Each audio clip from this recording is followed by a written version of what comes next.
दोस्तों, मैं doctor Vipul Patadia, consulting physician, practising at Ahmedabad. आज मैं विंटर यानी सर्दियों की मौसम में होने वाले एक इंपॉर्टेंट हेल्थ प्रॉब्लम के बारे में बात करूंगा। ऐसे विंटर यानी सर्दियों की मौसम बहुत सारे चैलेंजेस लेके आती है, यानी चुनौतियां लेके आता है। लेकिन इसमें मुख्य एक समस्या है प्रोडक्टिव कफ यानी कफ वाली खांसी। ये कफ वाली खांसी, प्रोडक्टिव कफ, इन्फेक्शन, ठंडे मौसम और एलर्जी की वजह से होती है।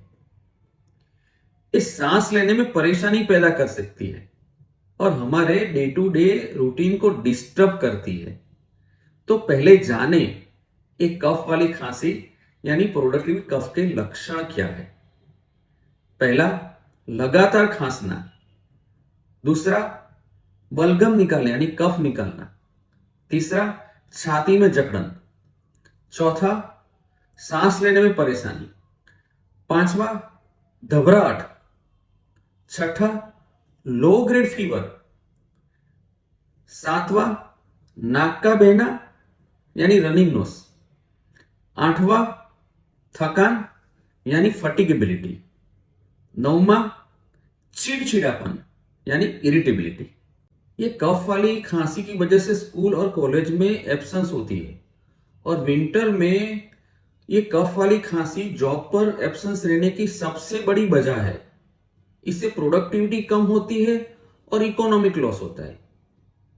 तो ये कफ वाली खांसी यानी प्रोडक्टिव कफ को रोकने के लिए मेरे कुछ सुझाव है। पहला, वॉश योर हैंड रेगुलरली, खास करके बाहर से आने के बाद। ये इन्फेक्शन से खतरा कम करेगा। दूसरा, मेंटेन योर हाइड्रेशन प्रॉपरली, पानी पीते रहना है।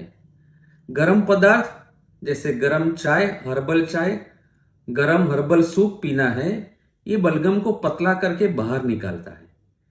तीसरा, गर्म और ऊनी वस्त्र पहने जैसे जैकेट और स्वेटर, और स्कार्फ और मफलर को नाक और मुंह पे बांधे।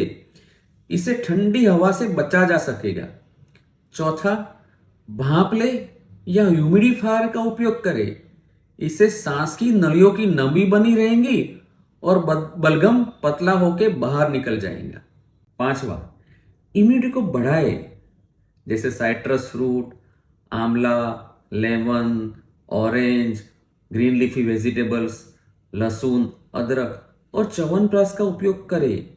इससे इम्यूनिटी बढ़ती है और रिकवरी फास्ट होती है। छठा, पॉल्यूशन से बचे। सिगरेट स्मोक, धुआं, परफ्यूम और इंडस्ट्रियल पॉल्यूटेड एटमॉस्फेयर से दूर रहे। इससे एलर्जी और कफिंग बढ़ती है।